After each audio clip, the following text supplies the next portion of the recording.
Racing to the 2024 Kentucky Derby, and this time it's time for an update. On Sunday, December 17th, we're updating the leaderboard after the Springboard Mile and the Los Al Futurity. We'll also take a look at a maiden win on Saturday by Scatify, a nice race at Los Alamitos, getting the job done in his debut, defeating March of Time in an all-justify exacta. But let's take a look at some of the winning races on Friday and Saturday. Starting off on Friday night, Springboard Mile. It is 10 points to the winner. 3 horses were bet down in this race. You had Otto the Conqueror with back-to-back wins at Churchill Downs. Meanwhile, you had Raging Torrent, who officially went off the 6-5 favorite in the race, and the undefeated Iowa bred in Glengarry. Let's take a look at this race, starting off with the fast pace early. It was Glengarry, the gray horse, on the inside, being sent by Luis Saez. He took the lead out of the gate, and on the inside, that forced Otto the Conqueror, who was the 8 horse, to kind of go with him early on. These two slugged it out all the way around the track, and early on in this race, it was on the inside, Glengarry setting the fast pace, and this kind of dictated the pace of this race.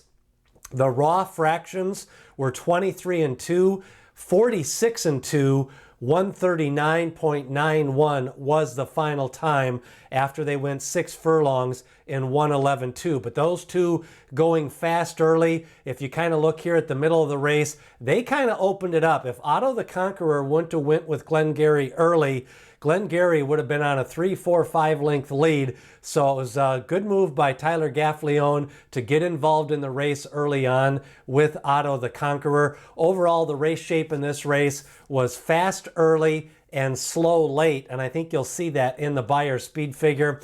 Now, the backstretch battle with Glengarry and Otto the Conqueror, the big gap back to that third place horse, that kind of set it up for it to be slow late, and they kind of did come home slow late, but it was a good battle.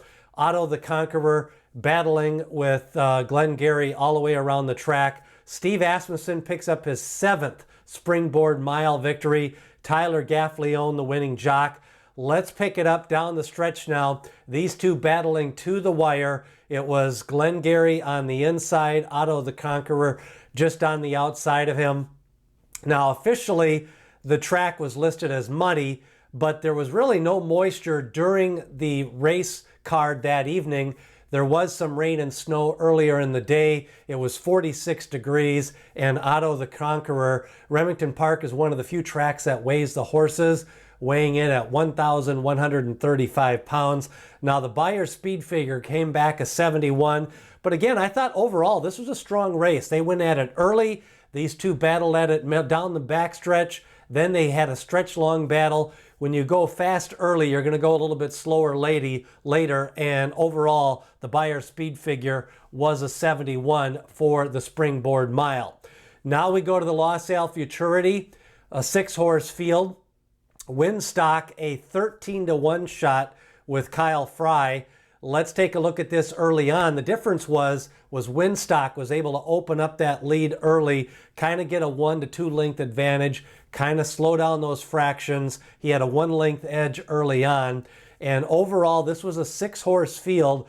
And the betting wise, you had Coach Prime getting some money, Wind Me Up getting some money after dropping in from the Breeders' Cup. Now let's go to the stretch long duel. This is with Stronghold. Stronghold on the inside. Again, Wynstock, after setting the early fractions, was able to go a little bit faster late because he was able to open up early. Coach Prime ends up running third, ran evenly, showed a little bit of run down the lane, but he had a little bit slower speed figure after that win. It was impressive looking on paper, but overall the speed figure came back a little bit slow. Here in the Los Al Futurity, Bob Baffert picking up his 14th Hollywood/Los Al Futurity. Of course, Wynstock, a 13-1 shot. Now, the Beyer speed figure came back in 86. Of course, Wynstock, the 3rd longest price of the 3 Baffert horses in the race and a long shot in the race. Of course, last year we had Practical Move at 15-1. This year we get Wynstock at 13-1. The Los Al Futurity. We'll see what shapes up out of this. Now, Wynstock was purchased for $700,000. He's by Salamini, who was trained by Bob Baffert. Of course, this is his first crop of horses by Curlin. Maybe he'll develop a little bit later. There was an inquiry in this race, but no change. But Wynstock picks up the victory and emerges with those 10 points.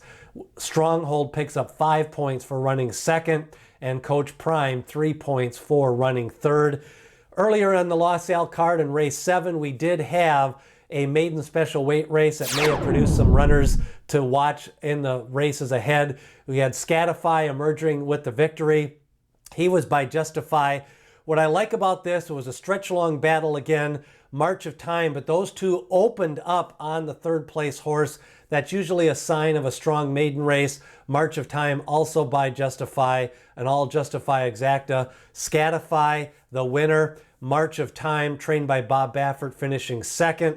We could see these horses in some nice allowance races and moving on down the road in some of the points races coming up in 2024, but a nice race overall. Don't forget, the road to the Kentucky Derby continues. We've got the Gun Runner on tap. We're going to have a preview on Monday of that. The Untappable Stakes later on this race for the fillies. Then the Smarty Jones going on January 1st.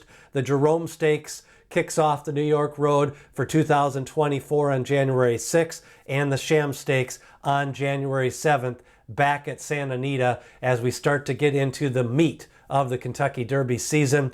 Triple Crown Prospectus comes out just a little over a week now. 2,000 words every Monday delivered to your inbox. It's free to subscribe. Hit that link in the description below and start to receive the Triple Crown Prospectus. We'll take you through the key maiden races, the allowance races, recap some of the stakes races every Monday, and make sure to subscribe. Also, don't forget to watch the pedigree primer I did with Jessica Tugwell. That is up on the channel as well. Triple Crown season. What did you think of the 2 wins? 71 Beyer for Otto the Conqueror, 86 for Wynstock. I was actually more impressed with Otto the Conqueror just because he battled the entire length of the stretch, and also they went faster early and slow late. Leave your comments on the 2 prep races, the Springboard Mile and the Los Al Futurity, and the Gun Runner Stakes preview coming up on Monday here on the channel. As D. Wayne Lucas always says, people have opinions, horses have the facts.